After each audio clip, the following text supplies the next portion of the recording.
Bom dia, Diego. Tudo bom?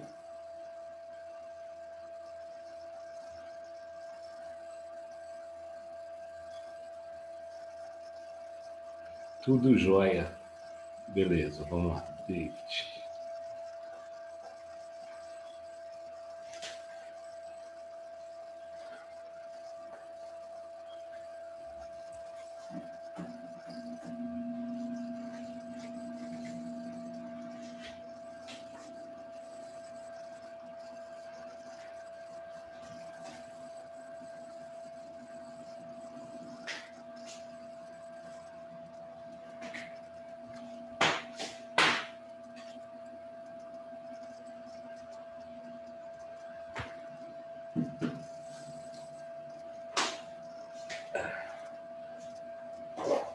Oi, David. Oi, professor, tudo bem? Bom dia. Bom dia. Tudo jóia? Tudo Cadê? certo, na medida do possível. Tá, tudo bem. Então tá tudo jóia. Hoje, hoje são só vocês dois? Aula particular. Particular. Vamos lá. Peraí, deixa eu só... Eu vou reabastecer minha caneta aqui.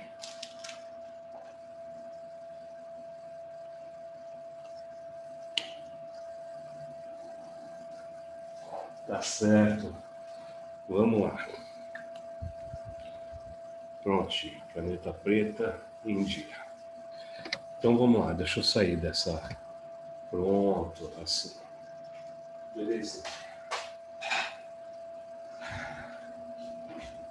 E aí, como é que passaram de semana? Tudo jóia?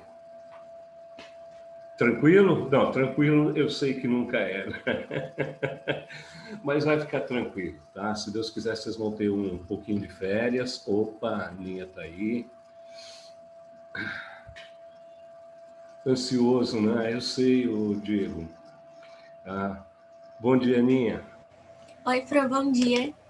Tudo jóia? Tudo Ó, com o senhor? tudo bem, graças a Deus. Galera, essa fase agora que nós estamos chegando, que é praticamente véspera das coisas acontecerem, é de fato uma fase de muita ansiedade. Se algum aluno disser para mim assim, estou de boa, eu vou ficar muito preocupado, porque a ansiedade faz parte, é natural nesse processo. Tá? Então, o cara que não está sentindo ansiedade nenhuma agora, ele pode estar num estado de negação. E isso pode ser fatal para ele, pode ser fatal. Eu conheço muitas histórias assim, de caras que diziam, ah, não, estava de boa, tal, eu não estava sentindo o peso nem nada, mas aí na hora H, não sei o que aconteceu, tá? Bom, não foi na hora H, aconteceu antes. Aconteceu antes. A apreensão é natural, tá? A gente sempre vai ter. O bom dia, André. Bom dia, Caiane. Bom dia, Silas. Tá? É, a gente sempre fica com a impressão de que faltou alguma coisa, a gente poderia ter feito mais. Tá? Todos esses julgamentos fazem parte do vestibular. Tá? Eu duvido que alguém tenha algum dia chegado no vestibular, claro, tirando o fato de que existem pessoas que já se formaram e vão fazer vestibular para ter mais um diploma, para fazer uma mudança de rumo na vida. Tá? Mas para aquelas pessoas que estão iniciando agora, tá? Eu duvido que alguém tenha chegado no vestibular assim, de boa, sabe? Estou de boa, vou lá, não vou passar, tá tudo. Não. É natural a ansiedade, tá? Então eu peço para vocês prestarem bastante atenção nisso que vocês sentem, agora que o vestibular está se aproximando, tá? Observem bem isso que vocês sentem e desenvolvam um controle emocional, tá bom? Desenvolvam um controle emocional, porque esse sentimento, essa ansiedade, é o que faz a gente perder a prova do vestibular. A maioria dos alunos que é reprovado nos vestibulares não é reprovado por falta de conhecimento. Claro que tem uma galera que vai de paraquedista, né? Mas às vezes o paraquedista tem até melhor sorte do que o aluno que se preparou muito. Tá? Porque o paraquedista é o cara que ele não tem tensão emocional. Tá? O paraquedista às vezes sabe um mínimo, mas por não ter tensão emocional, ele usa bem aquilo que ele sabe. E às vezes um aluno que sabe muito, se preparou muito, essa tensão emocional gera uma ansiedade. E a ansiedade faz com que a gente não trabalhe direito. Tá? Então, uma coisa que é natural, que a gente vê quando o aluno está muito ansioso, ele lê mal os enunciados de questão. Quando o cara trabalha sob ansiedade, ele lê o enunciado da questão como se isso fosse uma perda de tempo. Tá? Então, existe um equívoco de julgamento, o cara julga que fazer vestibular é resolver questão. E tempo para ler questão é tempo que ele está perdendo. Então, ele lê muito rápido. E ao ler rápido, muitas vezes ele não percebe algumas palavras, algumas expressões que são chave no enunciado da questão. Tá bom? Então, dia de prof, minha recomendação é controle-se. Hora de ler enunciado é hora de ler enunciado. Tá? E eu garanto para vocês que uma prova tipo teste, que são questões, normalmente são questões muito rápidas, ler bem o enunciado da questão pode ser muito mais importante do que reservar tempo para resolução. Há muitas questões em prova de vestibular que, se você ler direito, a resposta é imediata. E se você ler mal, você ainda não compreendeu o que ele está dizendo, você vai tentar fazer a resolução, você vai perder muito tempo. Tá bom? Então, eu desejo a vocês que vocês, nesses últimos dias que antecedem as provas, que vocês consigam controlar essas emoções, tá? Sintam-se no comando o tempo todo, não deixe essas coisas serem maiores do que você. Tá bom? Mas, principalmente, começou a trabalhar, tenha em mente o seguinte: a física só é difícil quando a gente lê mal. Tá? Quando a gente lê bem, vai ter questão difícil, vai ter questão média e vai ter questão fácil. Mas vai ter mais questão fácil do que média. E vai ter mais questões médias do que difíceis. Então, não se preocupe inicialmente, quando você está começando a prova, não se preocupe com o nível das questões. Se preocupe sim em ler com calma, tá bom? Leia bem, leia tranquilo, não jogue fora. Eu costumo contar para os meus alunos que quando eu comecei lá em São Paulo, desculpa, quando eu comecei aí em São Paulo, tá? Eu comecei, assim, eu era muito jovem, eu tinha o quê? Eu tinha 20 para 21 anos, eu comecei dando plantão no Anglo Vestibulares. E eu dava plantão na Tamandaré e na rua Sergipe. Quando eu comecei a dar plantão na Tamandaré, apareceu um cara no plantão que se apresentou para mim como italiano. Eu confesso a você que eu nem sei o nome dele. Ele era um italiano. E o italiano vinha no plantão, o italiano gostava de exagerar no perfume, né? Então as meninas que davam plantão, elas davam uma fungada no ar e falavam: "Ih, o italiano vem aí". Tá? O perfume dele chegava antes. Mas era muito gente boa, muito gente boa. E o italiano sentava na minha mesa do plantão e ele dizia assim para mim: "André, não fala nada, só ouve". Aí ele abria o livro, lia o enunciado e falava assim: "Aqui resolve assim por causa disso, disso, disso. Aí a gente faz assim, a gente faz assado, e aí tem essa observação que faz não sei quanto, então a resposta é essa. Tô certo ou não tô?". Bom, no começo eu falava sério com ele: "Não, tudo bem, é isso mesmo, você pensou legal". Depois de um certo tempo virou palhaçada, porque o cara sentava na minha mesa e me explicava a resolução de 4 ou 5 exercícios difíceis. E eu virava para ele e falava, pô, italiano, dá um tempo, cara, eu dependo desse emprego para viver, eu pago aluguel, e o cara dava risada e tal. Mas tudo que ele queria era que eu confirmasse o que ele sabia. Eu não percebi. Eu passei o ano inteiro confirmando as coisas para ele, brincando com ele. Eu não percebi. Tá? Os meus colegas, quando eu perguntei para os colegas de plantão quem é esse cara, os meus colegas disseram assim, é o terceiro ano de cursinho dele. Ele quer medicina, está fazendo o terceiro ano, tá? Por isso que ele sabe tanto. Mas, pô, legal, esse ano ele sabe tudo de física. Então, eu só percebi o que estava acontecendo no sábado, que era a véspera da primeira fase da FUVEST. Tá? Eu não sei por que cargas d'água, a direção do curso resolveu que os plantonistas dariam plantão das 10 da manhã às 3 da tarde, tá? No sábado. E eu pensava assim, pô, sábado o cara não tem que estudar, o cara não tem que fazer nada. Bom, cheguei 10 horas da manhã, a sala do plantão ainda estava fechada, fui o primeiro plantonista a chegar, do lado de fora, sentado numa cadeira, encostado na parede, estava o italiano. E eu ainda cheguei brincando com ele, falei, pô, italiano, que legal, você está aí, meu cara, o que você está fazendo aqui? Ele olhou para mim e disse, eu não sei nada. E eu levei na brincadeira de novo. Pô, cara, não sei o que e tal. De fato, ele não sabia mais nada. Ele me fez perguntas ridículas no plantão. O italiano não passou nem na primeira fase. E nunca mais apareceu. É uma história muito triste, mas ela é um alerta. Ela é um alerta. Tá? Se você deixar a ansiedade tomar conta, você não consegue mais trabalhar. No caso do italiano era um trauma.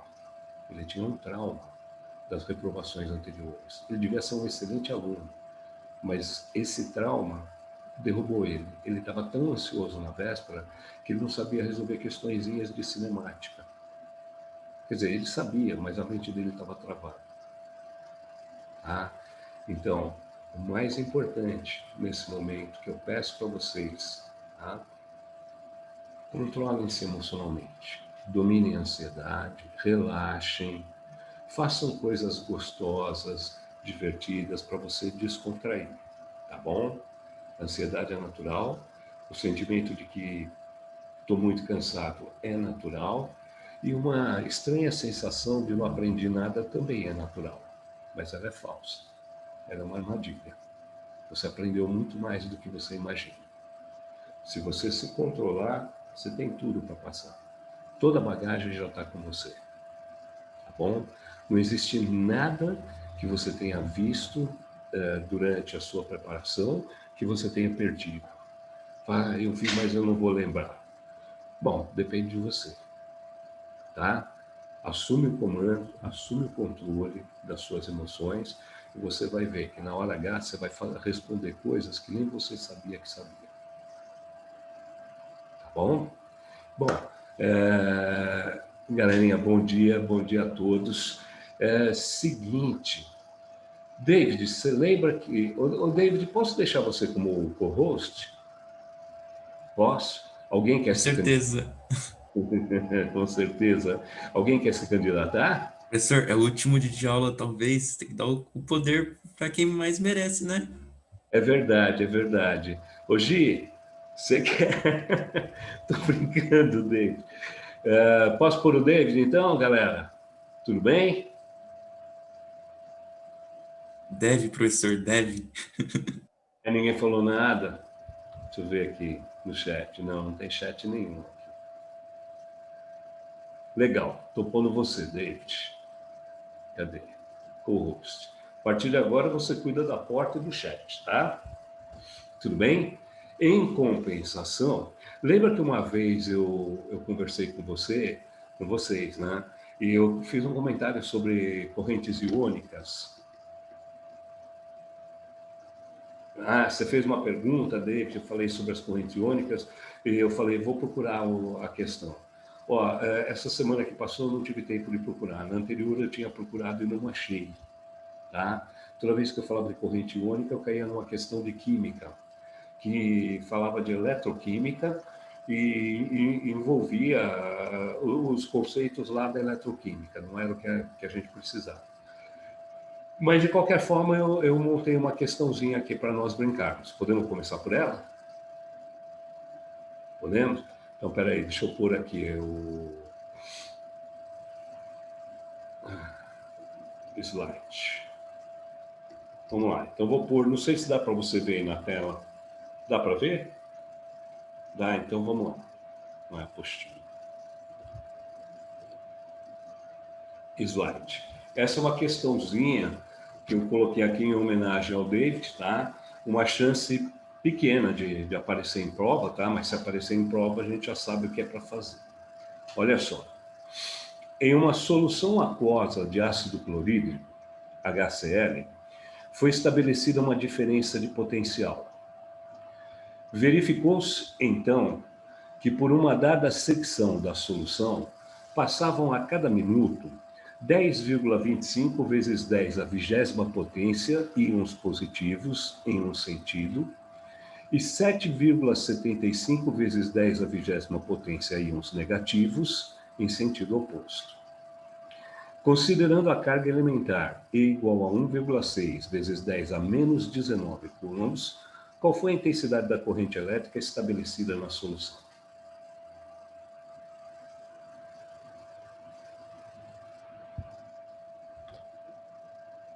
E aí? Putz, daqui eu não consigo ver. Dá para ler o enunciado aí na telinha de vocês? Dá? Tranquilo. Uhum. Tranquilo? Então tá. Tá aí o enunciado. Então, cara, terminei de ler o enunciado. David, você fez uma cara séria. Tá? O Silas, a foto estava sorrindo, parou de sorrir. Tá? E aí, galera, o que a gente faz? Tem que usar aquela fórmula da corrente, né? Tem que usar a definição de corrente, isso aí, tá? Então, peraí, deixa eu jogar isso aqui fora. Então, vamos fazer o seguinte, eu vou lá para a lousa, tá? Você já leu o enunciado, né? Já? Então, eu vou lá para a lousa. Vamos para a nossa lousa. Então, bom, galera, é uma questão simples, no sentido de que ela só cobra de nós o conceito de corrente elétrica. Tá? E eu lembro que intensidade de corrente elétrica, por definição, era o que mesmo? Quantidade de carga sobre o tempo. Isso. Então, por definição, a intensidade da corrente elétrica numa secção do condutor é o módulo da quantidade de carga que atravessa a secção por unidade de tempo. Certo? Tudo bem? Só que agora não é mais uma corrente eletrônica. Essa é uma corrente iônica.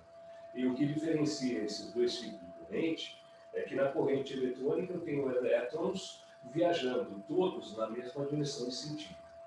Na corrente iônica, eu tenho íons positivos e íons negativos viajando na mesma direção, mas em sentidos opostos. Tá?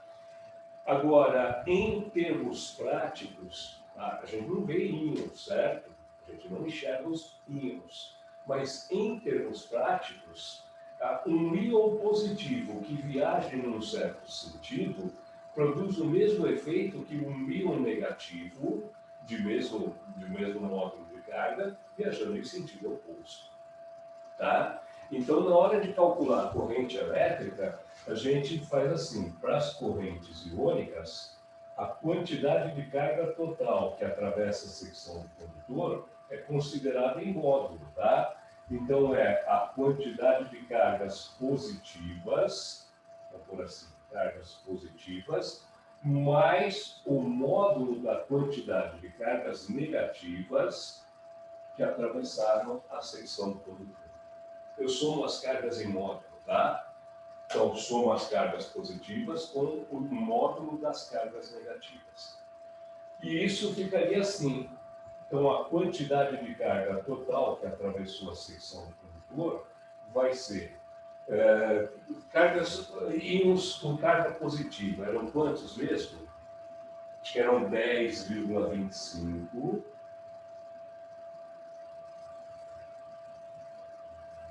Era 10,25? É isso, 10,25 vezes 10 a 20ª potência, vezes a carga de cada íon, né? A carga de cada íon era a carga elementar. E, certo? Essas eram as cargas positivas. Mas o módulo das cargas negativas, tá? O módulo das cargas negativas seria o número de íons negativos, 7,75, vezes 10 a 20ª íons, certo? Que multiplica o módulo da carga deles, menos E. Não estou entendendo, porque E menos E. Ah, é verdade, eu esqueci de discutir isso com vocês. Nós estamos falando de uma solução aquosa de ácido clorídrico, certo? Solução aquosa de ácido clorídrico tem que tipo de íons? Tem íon H+, e íon Cl-. Certo? Tudo bem? O íon H+ tem carga mais 1,6 vezes 10 a menos 19 coulombs. O íon Cl- tem carga menos 1,6 vezes 10 a menos 19 coulombs. Tá ok? Então, íons hidrogênio com carga positiva, uma carga elementar positiva, e íons cloro com carga elementar sinal negativo. Tá certo? Tudo bem? Então, a quantidade total de cargas que atravessa a secção do condutor seria dada por essa expressão. Joia? Bom, módulo de menos E é a mesma coisa que E, certo? Então, eu posso simplesmente somar, e isso daria o quê? Módulo da quantidade de carga que passa, igual 10,25 mais 7,75 dá 18, vezes 10 a 20ª, vezes E. Certo? Onde é a carga elementar 1,6 vezes 10 a menos 19. Portanto, a intensidade da corrente elétrica na secção vai ser o módulo dessa quantidade de carga, que daria 18 vezes 10 a 20ª vezes 1,6 vezes 10 a menos 19. Tudo isso dividido pelo intervalo de tempo, né? O intervalo de tempo foi de 1 minuto. Portanto, 60 segundos. Certo? Tudo bem? Vamos dar uma simplificada antes de começar a fazer as contas, tá? Se eu dividir aqui embaixo por 6, dá 10. Se eu dividir aqui por 6, dá 3. Certo? Então, olha só. 10 elevado à 20ª potência dividido por 10 dá 10 à 19ª. 10 à 19ª com 10 a menos 19 dá 10 elevado a 0. Dá 1. Certo? Então, sobra 3 vezes 1,6. Portanto, a intensidade da corrente elétrica seria 3 vezes 1,6 dá 4,8 amperes.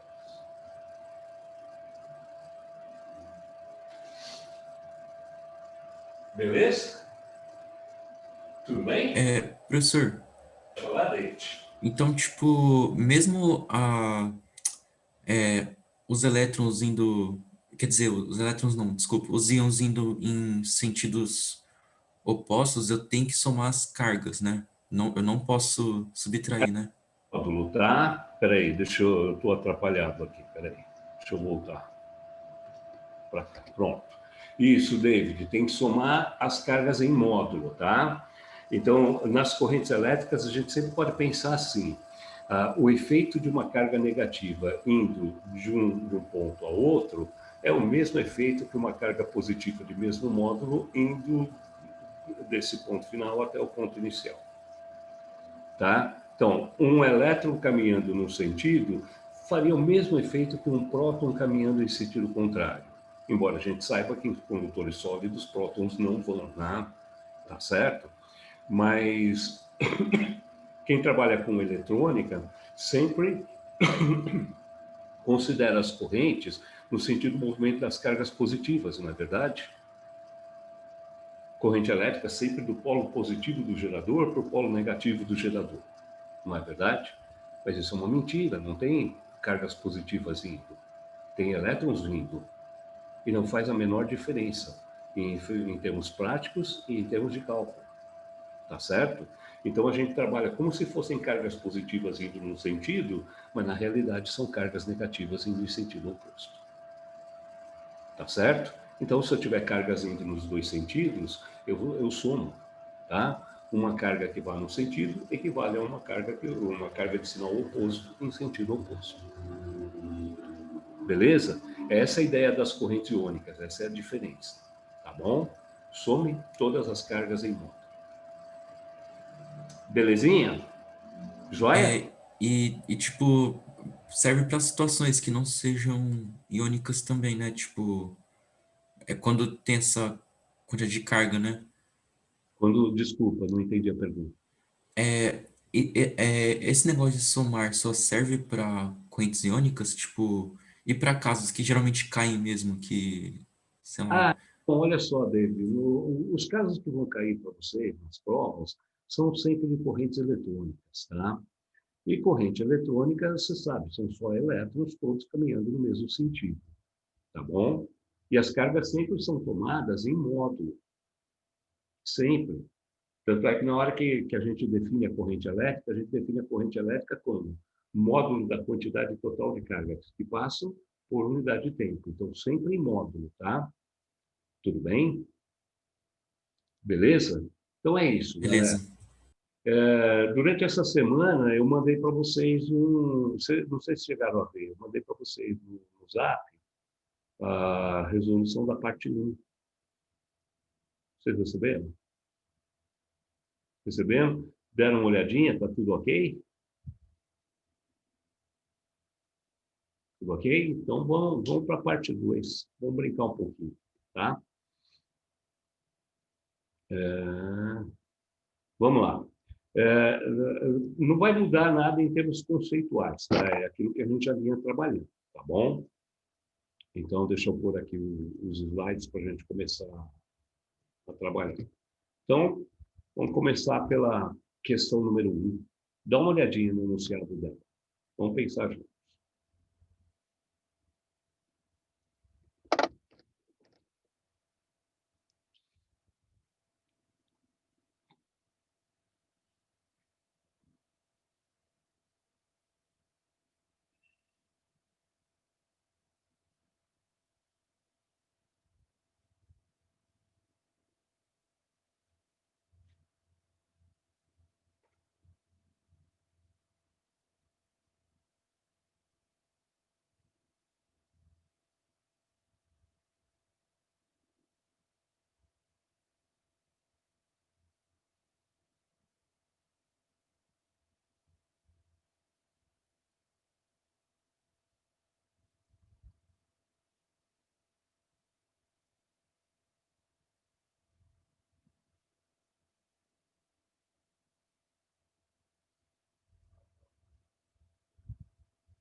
E aí, galera, já sabem a resposta? Já tem a resposta? Podemos? Então, vamos lá. Vamos lá. Deixa eu botar vocês na luz, então. Vamos lá. Então, o enunciado da questão está dizendo assim.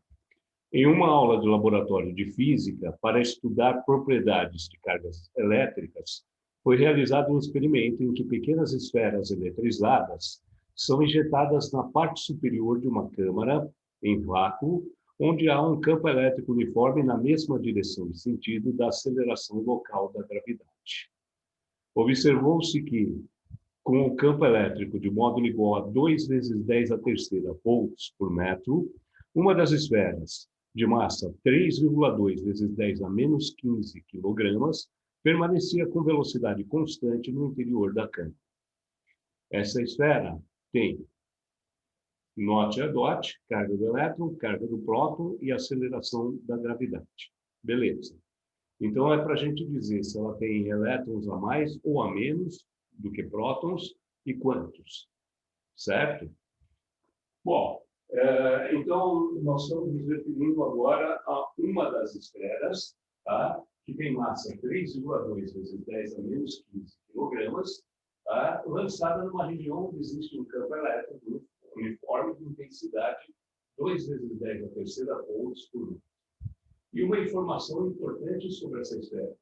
Ela foi injetada dentro da câmara e lá ela permaneceu com velocidade constante. O que será que ele quis dizer com isso? Vamos lá, galera, me ajuda aí. Vocês estão muito quietinhos hoje. V constante implica o quê? Resultante igual a zero. Resultante igual a zero. Ótimo. Resultante de forças igual a zero. Tudo bem? Então, o princípio de inércia, né? Mas, se a resultante é igual a zero, a velocidade é constante. Tá? E, se a velocidade for constante, a resultante é igual a zero. Beleza? Ele nunca vai falar para mim abertamente, ó, considere que a partícula resultante é zero.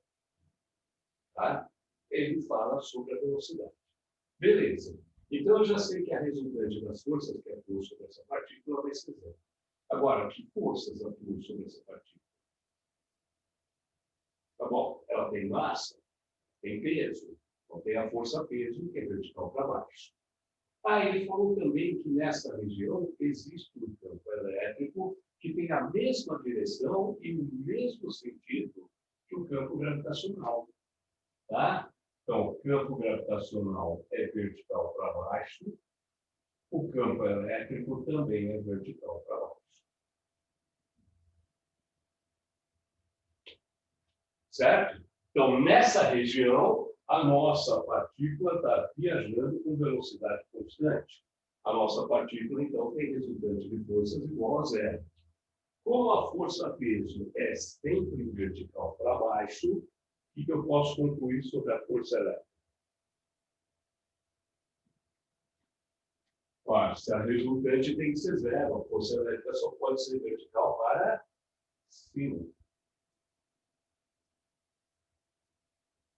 Vamos chamá-la de F.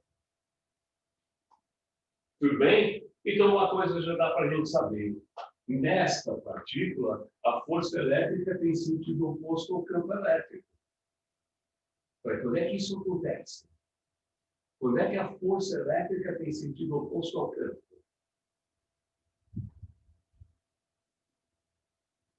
Quando a carga é negativa. Quando a carga da partícula é negativa. Tá legal? Então, não esqueça isso. Tá bom? Cargas positivas dentro do campo elétrico sofrem força a favor do campo. Cargas negativas dentro do campo elétrico sofrem força contra o campo. Então, se a força é contra o campo, a carga só pode ser negativa. Certo? Isso significa, então, que esta partícula tem mais elétrons do que prótons. Certo? Tudo bem? Beleza. E como é que nós vamos fazer para saber quantos elétrons? Tá fácil. Descubra a carga da partícula. Ele faz como? A resultante é zero, não é? Então, a gente pode escrever assim: a intensidade da força elétrica tem que ser igual ao peso da partícula. Certo? Tudo bem? Agora, como é que calcula a força elétrica sobre uma partícula eletrizada dentro do campo?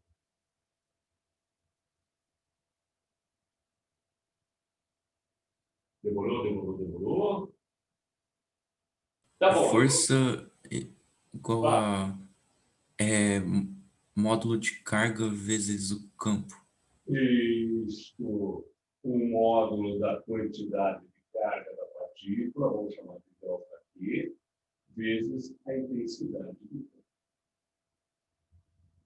Isso é igual ao peso dessa partícula. Como é que você calcula o peso da partícula? Mesma coisa, só que agora é massa, né? Massa vezes... Tudo bem? Então, eu acho que dá para calcular o módulo da quantidade de carga dessa partícula assim: massa vezes campo gravitacional dividido pelo campo elétrico. Certinho? Eu tenho o campo elétrico, eu tenho a massa, eu tenho o campo gravitacional. Então, agora eu faço a substituição e acho que ΔQ deve ser igual. Massa, 3,2 vezes 10 a menos 15. Vezes campo gravitacional, ele falou que é 10, dividido por intensidade do campo elétrico, 2 vezes 10 a terceira.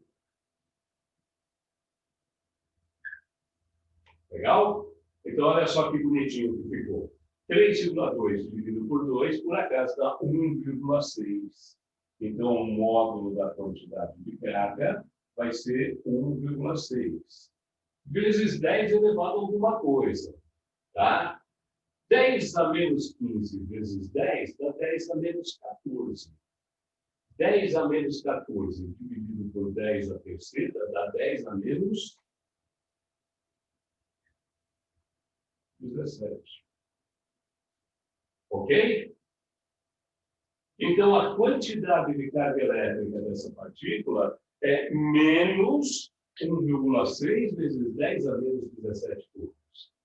Alguém falou comigo? Não? Bom, e como é que eu vou saber, então, quantos elétrons a mais ele tem? É só você lembrar que a quantidade de carga elétrica do corpo, módulo de ΔQ, é sempre igual ao número de elétrons que a partícula tem a mais ou a menos do que o número de prótons, vezes a carga elementar, 1,6 vezes 10 a menos 19. Certo? Qualquer corpo eletrizado tem uma carga elétrica em módulo igual a ele, vezes 1,6 vezes 10 a menos 19 coulombs, onde N representa o número de elétrons que ele tem a mais ou a menos do que o número de prótons. Beleza? Então, isto daqui corresponde a esta quantidade de carga. Portanto, isto daqui deve ser igual a 1,6 vezes 10 a menos 17. Beleza? Então, olha só, o 1,6 que está multiplicando os dois lados da igualdade acaba simplificando. Posso passar o 10 a menos 19 para lá dividindo e obter N igual a 10 a menos 17 sobre 10 a menos 19. Isso costuma dar 10 ao quadrado. Isso costuma dar sempre. Legal? Isso significa, então, que a nossa partícula tem mais elétrons do que prótons e ela tem 100 elétrons a mais do que o número de prótons. Beleza? Tudo bem aí, sim ou não? Sim, beleza. Tranquilo?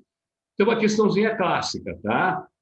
Tudo bem? Jogou a partícula no campo elétrico, vai fazer movimento retilíneo e uniforme. Cara, resultante igual a zero, força elétrica igual a peso. Tá? Vale a mesma relação lá para o eletromagnetismo, tá? Só que lá vamos falar de força magnética. Mas ele pode colocar a gente numa situação assim, numa região existe um campo elétrico e um campo magnético. Uma partícula eletrizada é lançada lá dentro com uma certa velocidade e passa em linha reta com velocidade constante. Opa, linha reta, velocidade constante, movimento retilíneo uniforme, a resultante é zero. Tá? O que significa que a força magnética vai ter que equilibrar a força elétrica.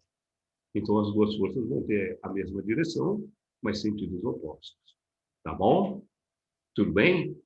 E aí, você lembra da fórmula de força magnética? Você tem a fórmula anotada em algum lugar, tá? E você deve ter esse tipo de questão lá na parte de magnetismo. Dá uma olhadinha, porque é uma questão frequente também.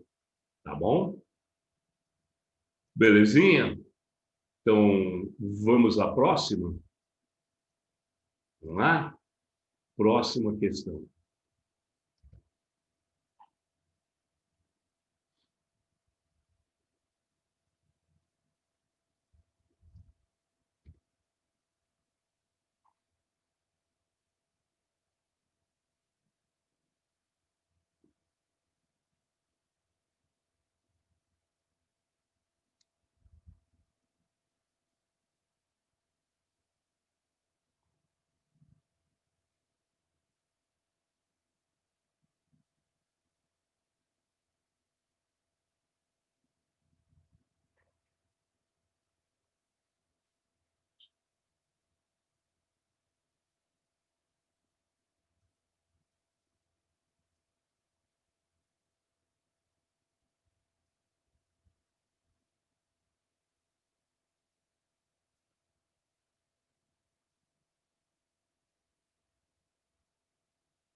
E aí, galera, prontos? Já fizeram sua escolha? Já? Então, vamos lá. Deixa eu voltar para cá. Vamos lá. A questão, então, diz assim. Dispõe-se de várias lâmpadas incandescentes de diferentes potências, projetadas para serem utilizadas em 110 volts de tensão. Elas foram acopladas como nas figuras 1, 2 e 3 abaixo e ligadas em 220 volts. Em quais desses circuitos as lâmpadas funcionarão como se estivessem individualmente ligadas a uma fonte de tensão 110 volts? Aí você tem que escolher. Pode ser um desses três, pode ser os três, pode ser nenhum. Vamos dar uma olhadinha, tá? Então, só que antes de escolher as alternativas, primeiro vamos conversar um pouquinho aqui na luz, tá? Vamos ver o que ele estava pensando quando propôs a questão. Bom, então, olha só. Vamos supor que eu tenha dois resistores ligados em série, o conjunto supletivo a uma VDP 220 volts. Tá? Vamos supor que eles tenham resistências R1 e R2. Legal? Eu quero que cada um deles esteja submetido a uma DDP de 110 volts. Portanto, eu quero que a DDP entre esses dois pontos seja 110 volts. Eu quero que a DDP entre esses dois pontos seja também 110 volts. Certo? Bom, vamos ver qual é a condição para que isso aconteça. Para que na associação em série, cada um fique com metade da DDP total. Qual seria a condição? Tá bom? Vamos pensar. É uma associação em série, certo? Vamos supor que a corrente elétrica tenha esse sentido aqui. E, como o caminho para a corrente elétrica é um caminho único, a corrente elétrica é igual para os dois. Certo? Tudo bem? Então, eu vou ter isso daqui. Ó. A corrente elétrica aqui vale I, a corrente elétrica aqui também vale I. Eu quero que a DDP seja a mesma para os dois. Então, eu quero que o 1 seja igual ao 2. São resistores. Obedecem a primeira lei de Ohm. U igual a R vezes I. Então, vai ficar assim. R1 vezes I vai ter que ser igual a R2 vezes I. Tudo bem? Mas se a corrente elétrica é igual para os dois, então o I vai cair fora dessa relação e vai sobrar a igualdade. R1 igual a R2.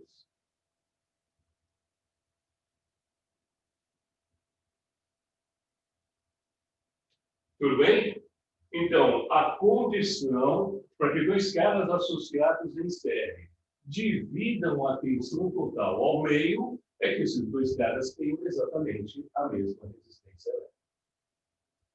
Beleza? Tá, mas tem uma outra característica dessa associação que é importante. Tá? Cada um desses caras vai estar dissipando uma certa potência. Tá? Potência dissipada pode ser calculada com U vezes I. Não é verdade? Ah, se o cara é resistor, então a potência que ele dissipa é igual a potência elétrica que ele consome. Portanto, é U vezes I. Tá, então a potência dissipada pelo primeiro, P1, vai ser a DDP no primeiro, que vale U, vezes a corrente no primeiro, que vale I. Potência dissipada no segundo, P2, vai ser igual. A DDP desse cara é a mesma do outro, vale U. A corrente elétrica é a mesma do outro, vale I. Ora, os dois trabalham sobre a mesma DDP, os dois trabalham com a mesma corrente elétrica, portanto, conclusão, P1 tem que ser igual a P2. Ah, então, isso daqui é importante para a questão, tá? Se os dois caras estão associados em série e devem dividir a tensão total ao meio, eles têm que estar dissipando a mesma potência. Então, você quer que duas lâmpadas de 110 volts possam ser associadas em série. para trabalhar em 220 volts, você tem que pegar duas lâmpadas de mesma potência. Tudo bem? Assim, elas consomem a mesma potência e dividem a tensão ao vivo. Beleza? Tudo bem? Tem alguma alternativa que se parece com isso? Sim ou não? Pô, alternativa não, desculpa. Tem algum circuito que se pareça com isso? Sim ou não? O 3, né? O 3, com certeza, né? Você tem lá, é uma associação de duas lâmpadas em série e três conjuntos em paralelo, né? Em cada conjunto, as lâmpadas têm exatamente a mesma potência. Portanto, elas dividem a tensão total ao meio. Então, a figura 3 corresponde. A figura 2 corresponde? Não, por quê? Porque as lâmpadas têm potências diferentes, portanto, terão DDPs diferentes. Tá? Isso nos dois conjuntos, né? As três lâmpadas em série em cima têm potências diferentes, terão DDPs diferentes. Tá? As quatro lâmpadas de baixo, tá? Elas teriam, as três primeiras têm a mesma potência, a quarta lâmpada tem potência diferente. Além disso, eu quero que cada uma trabalhe com metade da tensão, então eu teria que associar duas. Eu teria que associar duas. E na figura 2 eu tenho em cima três lâmpadas em série, embaixo quatro lâmpadas em série. Tá bom, não vai dar certo. Tá? Eu só posso associar duas lâmpadas de mesma potência em série. Beleza? Tá aí na figura 1. Olha só a figura 1. Você tem embaixo, você tem duas lâmpadas iguais, de potências iguais em série. Deu certo para essas duas de baixo? Deu. Deu. As duas de baixo deu. Agora, para as de cima, tem uma lâmpada de 120 watts associada em série com duas lâmpadas de 60 watts associadas em paralelo. E aí, deu certo?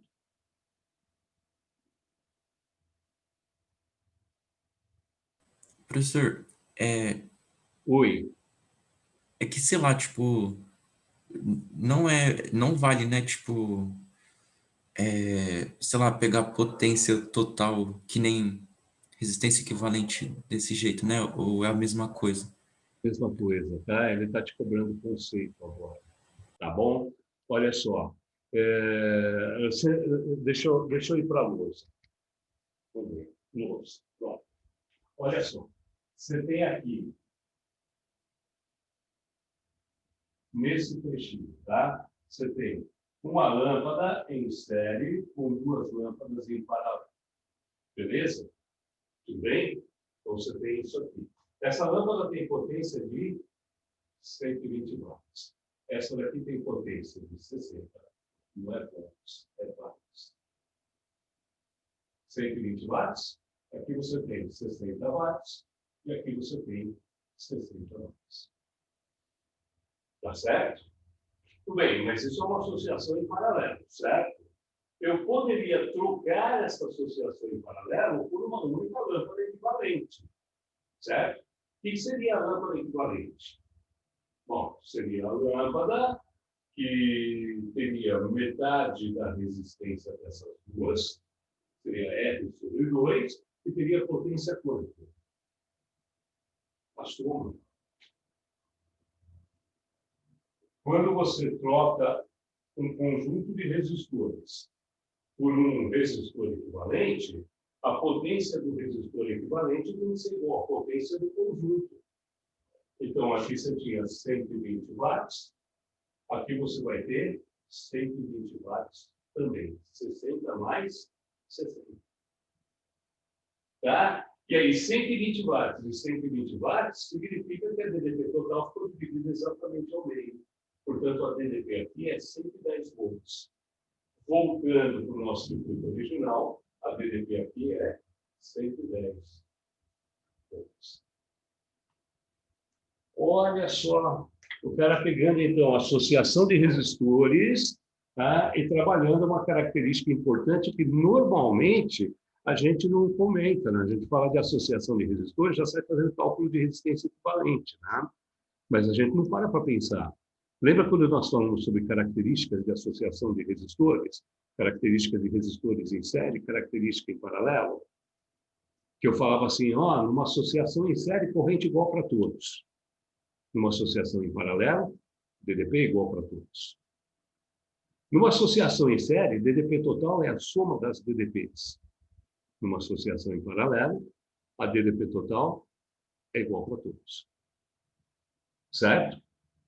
Depois eu falei assim, numa associação em série, a potência total é a soma das potências. Numa associação em paralelo, a potência total é a soma das potências. A potência total é sempre a soma das potências. Tá legal? Então, toda vez que você trocar um conjunto de resistores por um único resistor equivalente, você tem que considerar que esse resistor equivalente sozinho vai consumir a mesma potência que todos os resistores trabalhando juntos. Tá certo? Ou seja, some as potências de todos e você terá a potência do resistor equivalente. Beleza? Tudo bem? Essa questão é uma pegadinha legal, tá? Eu tenho a impressão de que a maioria dos candidatos nessa questão deve ter ido direto na 3. Bom, a 3 beleza, mas ficou em dúvida na 1. Tá? Então é 3 e 1. Tudo bem? E o segredo da 1 era trocar aquelas duas lâmpadas de 60 por uma única equivalente, que seria uma lâmpada de 120. Joia? Legal. Tá tudo sob controle? Galera, vocês estão tão quietinhos hoje. Tudo sob Ó, controle, professor. oi? Tudo sob controle. Tá tudo sob controle? Tá? Então, cara, ó, o André tá quieto, a Aninha tá quieto, o Silas, Ana Alves, ele nem falou oi hoje, Aline, Samuel, que eu nunca sei se é o Samuel que tá aí, Caiane, Gabriel, todo mundo muito quietinho. Tá tudo sob controle, galera? Se não tiver, grita, tá? O pessoal tá mandando no chat que sim. Cadê? Ah, peraí. Tudo certo, tudo certo, tudo certo. Ah, tá bom. Meu chat estava parado no tempo. Beleza, então, galera. Tranquilos, né? Vamos para mais um. Vamos para a próxima. Deixa eu ver uma legal agora.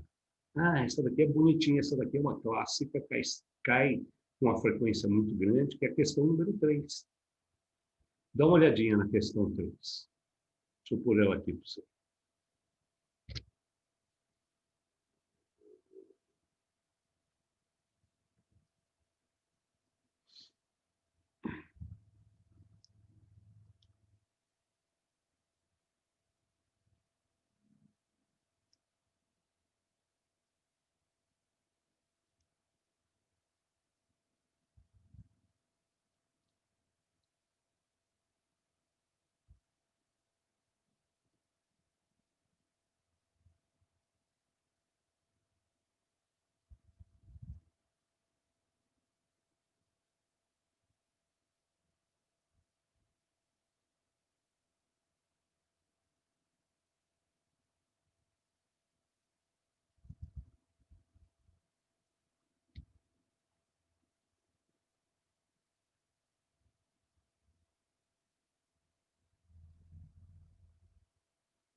E aí, pessoal? Está tudo sob controle?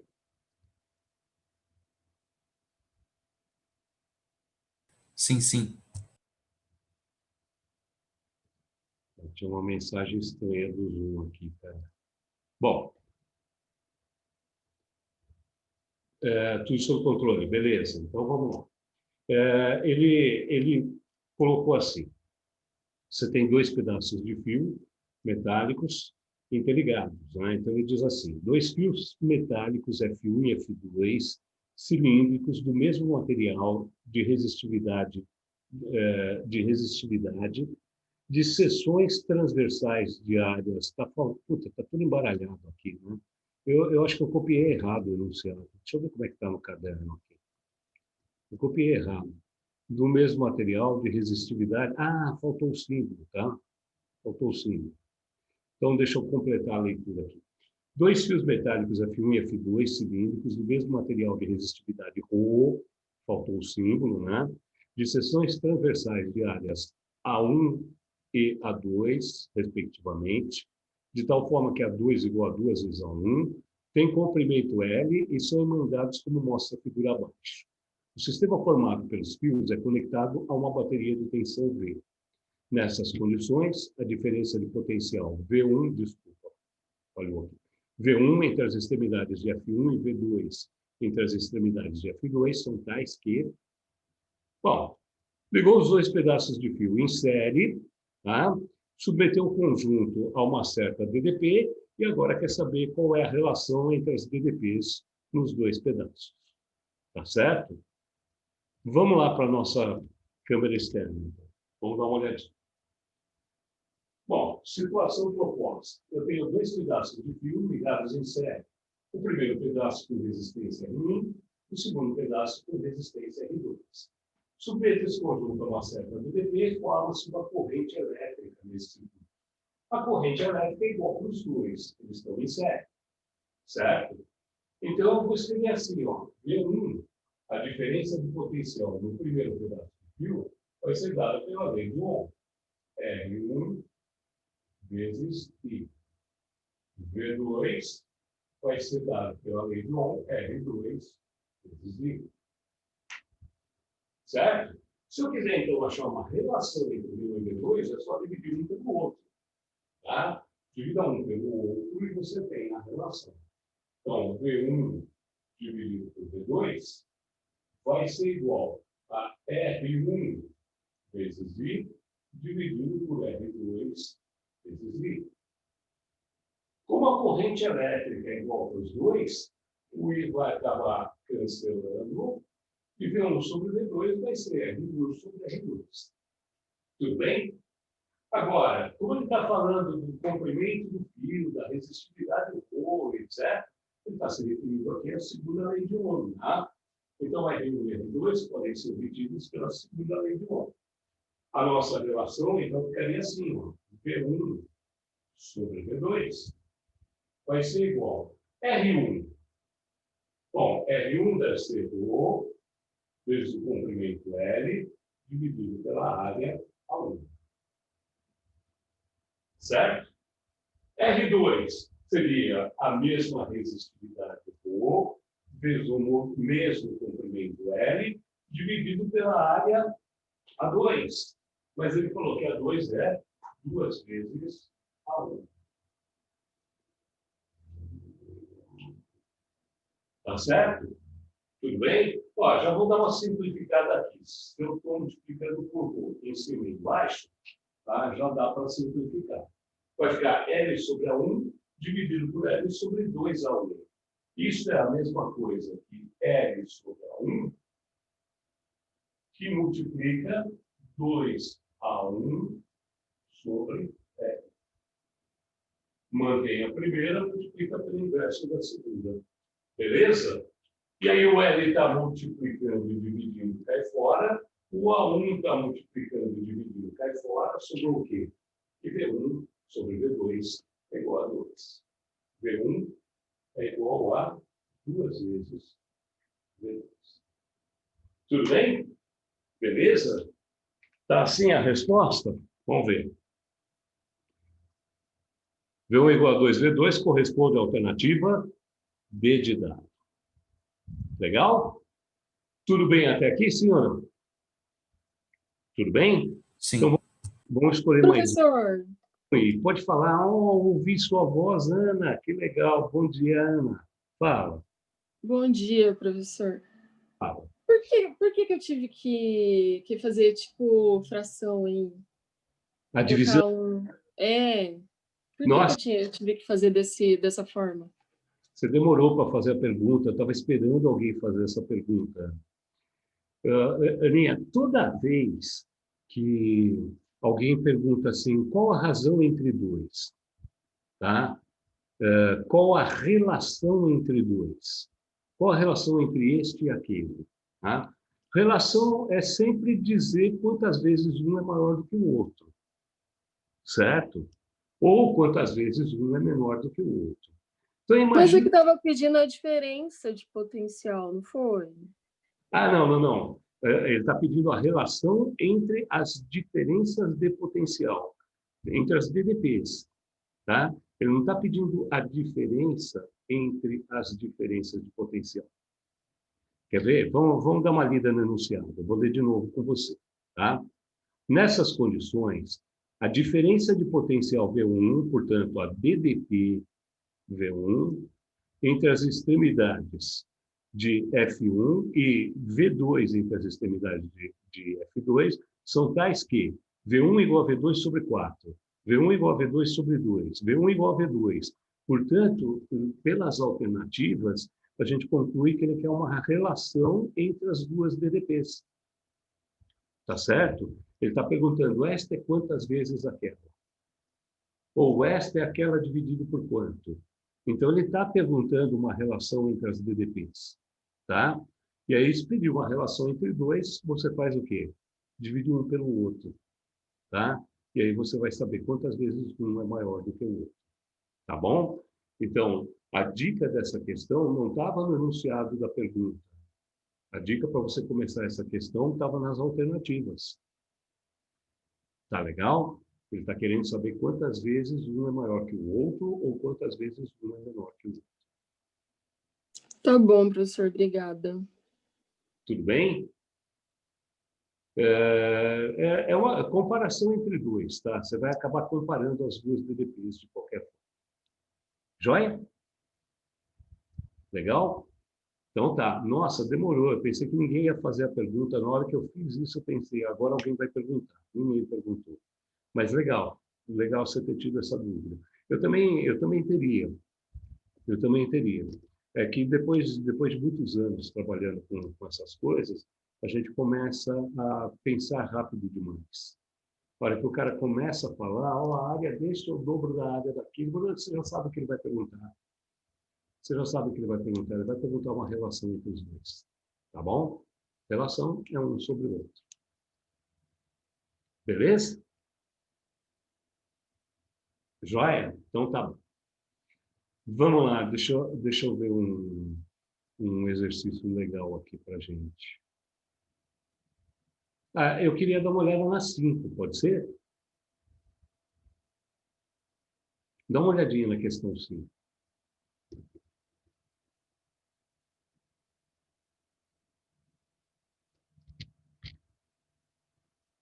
Não é louça, espera aí. Que é slide.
E aí, galera, podemos?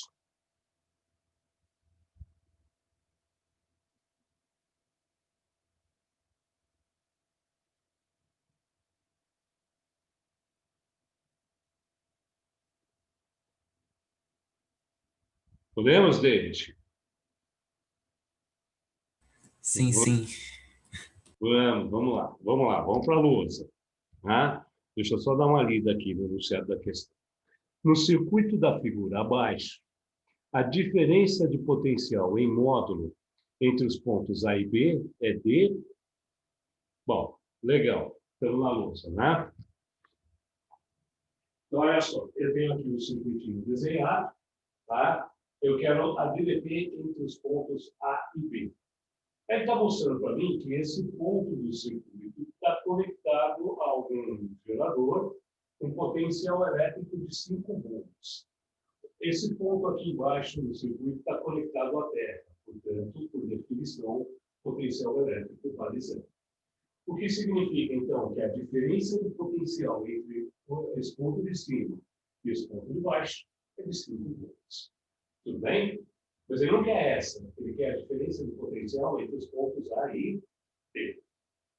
Certo? Então, olha só. A primeira pergunta que eu faço para você. Quando a corrente elétrica deve entrar pelo polo positivo, certo? Deve entrar aqui pelo polo positivo do gerador. Então, chegou uma corrente nesse nó. Quando a corrente chegar nesse primeiro nó, ela vai abrir em parcelas, sim ou não? Grita aí que agora não estou vendo o chat. Quando essa corrente chegar aqui, nesse nó, ela vai abrir em parcelas? Sim ou não? Ah, depende de A, não é? Depende de... Ah, Do, bom, do então ponto eu A. vou contar para você que o ponto A não está ligado a nada. Portanto, esse ramo aqui é circuito aberto. Circuito aberto forma corrente? Não, Pode a corrente por um ponto e não ter saída? Não, circuito aberto não tem corrente, só tem corrente em circuito fechado.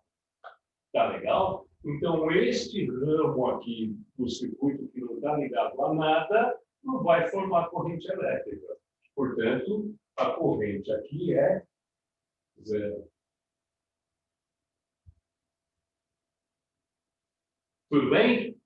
Então, a corrente total I vem por aqui. Tá certo? Quando essa corrente chegar nesse nó aqui embaixo, nesse próximo nó, ela vai abrir em parcelas?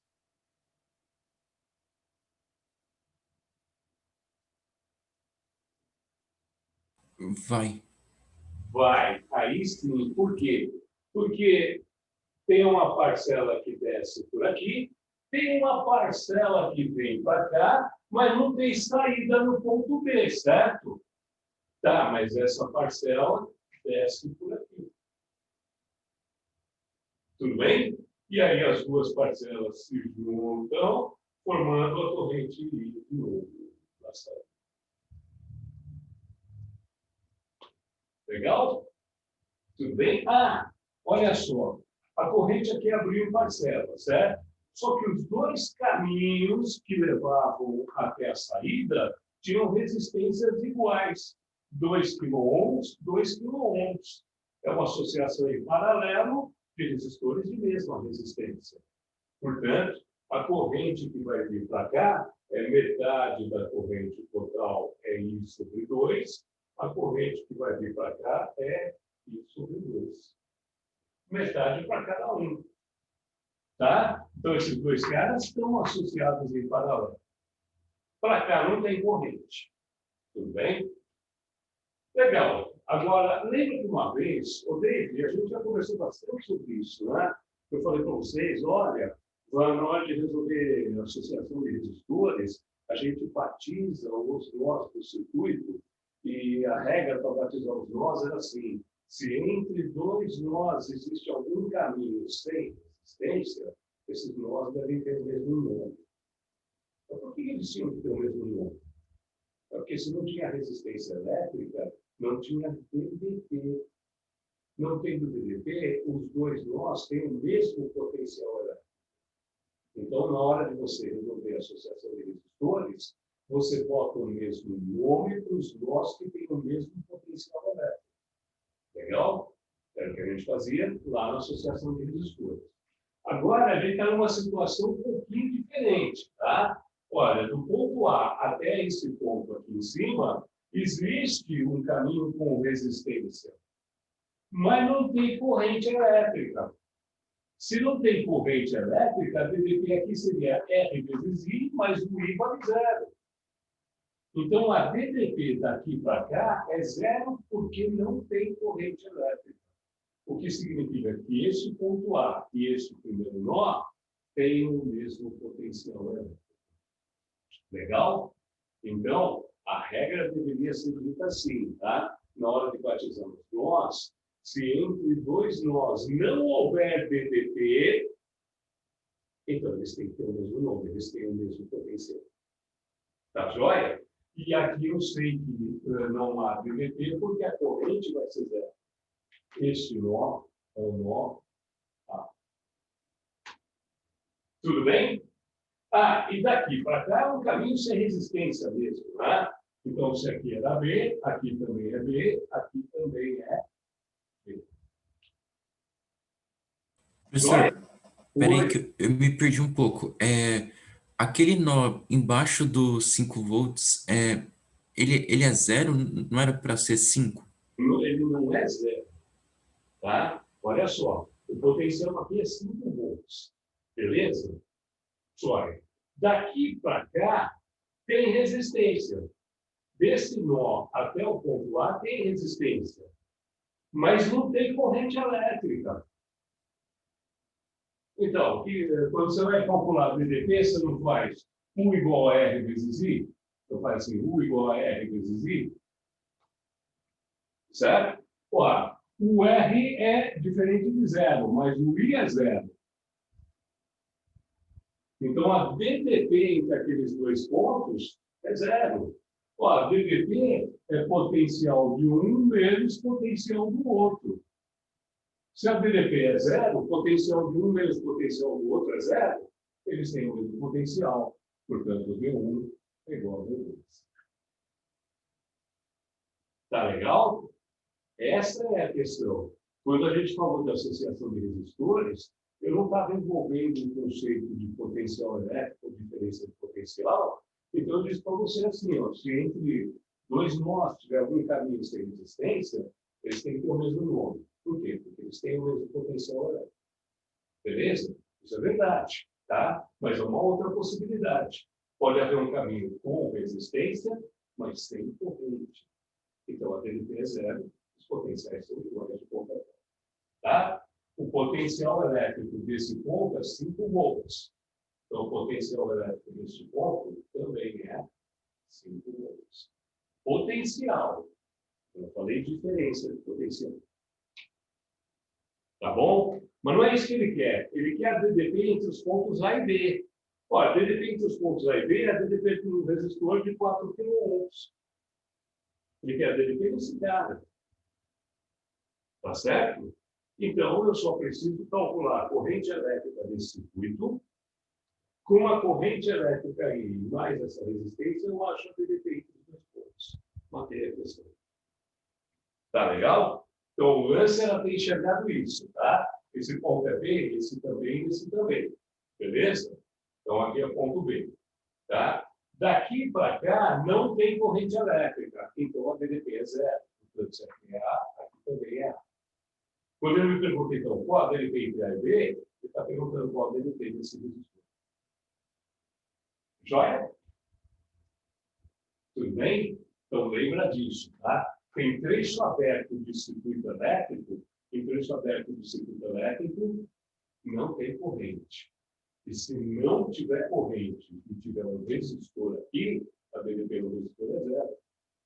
Portanto, esse ponto tem o mesmo nome deles. Tá legal?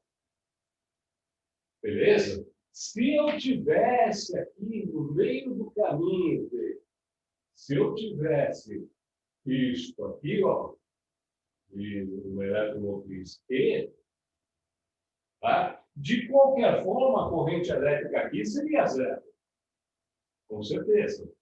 Tá? Mas a DDP daqui para cá não seria mais zero, por causa disso. Tá bom? Então, como no ramo aberto só tinha resistor, a DDP no ramo aberto é zero. Beleza? Beleza? Joia. Então, tá bom. Tira esse cara daqui, pelo amor de Deus. Tira daqui, ele não estava aqui. Ninguém o colocou aqui. Nós não vimos ele. Pronto. Legal? Então, no final das contas, a pergunta que ele estava me fazendo era qual a DDP desse resistor. Então, agora, eu esqueço isso daqui. Não serve para nada. Também posso esquecer esse pedacinho aqui. Não serve para nada. E agora eu vou resolver essa questão. Qual é o primeiro resistor? Ora, é uma associação mista, não é? É uma associação mista onde eu tenho um resistor em série com dois resistores em paralelo. Então, começa resolvendo a resistência equivalente desse circuito. Vamos lá. Vou apagar aqui nesse cantinho. Então, resistência equivalente. Eu tenho que achar primeiro do paralelo, certo? Ora, a resistência equivalente do paralelo seria R sobre 2. São dois resistores iguais. Eu pego a resistência e divido por 2. Então, seria 2 kΩ, 2K, dividido por 2, é igual a 1. Certo? 1 kΩ. Beleza? Agora, para achar a resistência equivalente do conjunto, é só fazer essa série. Série, eu somo. Então, a resistência equivalente do conjunto vai ser igual a 4K mais 1K. Isso seria igual a 5 kΩ. Beleza? Tudo bem? Agora que eu tenho a resistência equivalente, tenho a DDP total, dá para achar a corrente nesse circuito. Eu faço o total, é igual a R equivalente vezes I. Ou I é igual a 1 total sobre R equivalente. DDP total, 5 volts, dividido pela resistência equivalente, 5 kΩ. 5 vezes 10 a terceira. Simplificando, vai dar 1 sobre 10 a terceira, vai dar 10 a menos 3 ampere. 1 miliampere, né? 10 a menos 3 amperes. Pronto. Achei a corrente elétrica. Agora eu quero a DDP entre os pontos A e B. A DDP entre os pontos A e B é a DDP do primeiro resistor. Então eu faço o AB é igual a R entre A e B vezes I. Certo? Portanto, 4 kΩ, 4 vezes 10 a terceira, vezes a corrente, 10 a menos 3. Aí ficou de graça, né? A DDP entre os pontos A e B vale 4.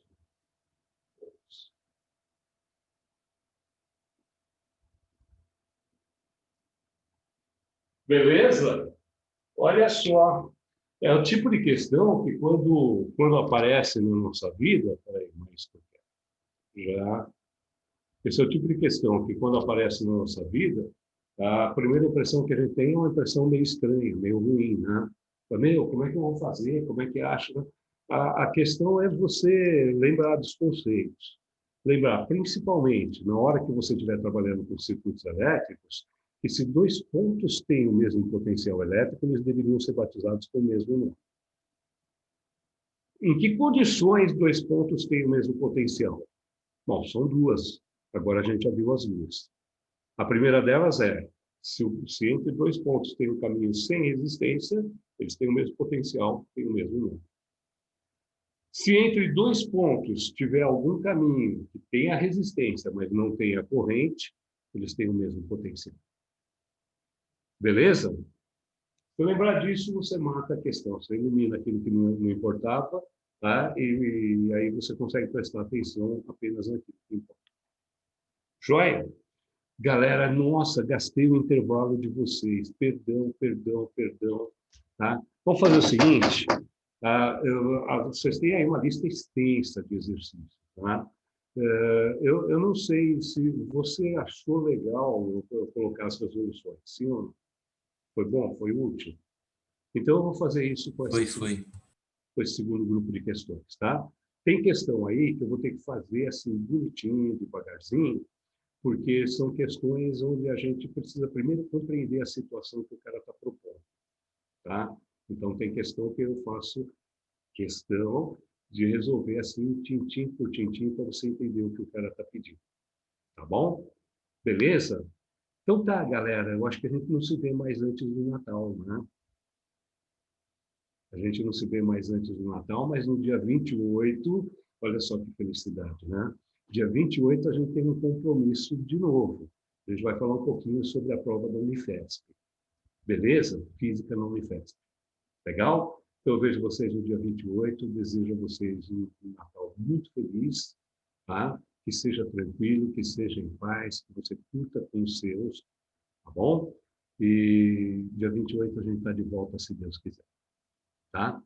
Beijão para todos, fiquem com Deus, até a próxima. Tchau, professor. Obrigada, Obrigadão. professor. Valeu, Feliz valeu. Natal, hein, professor? Obrigadão. Eu que tenho que agradecer, viu, David? Aninha, André, Diego, Caiane, Samuel, Silas, Gabriel, Aline, beijo para vocês, tá?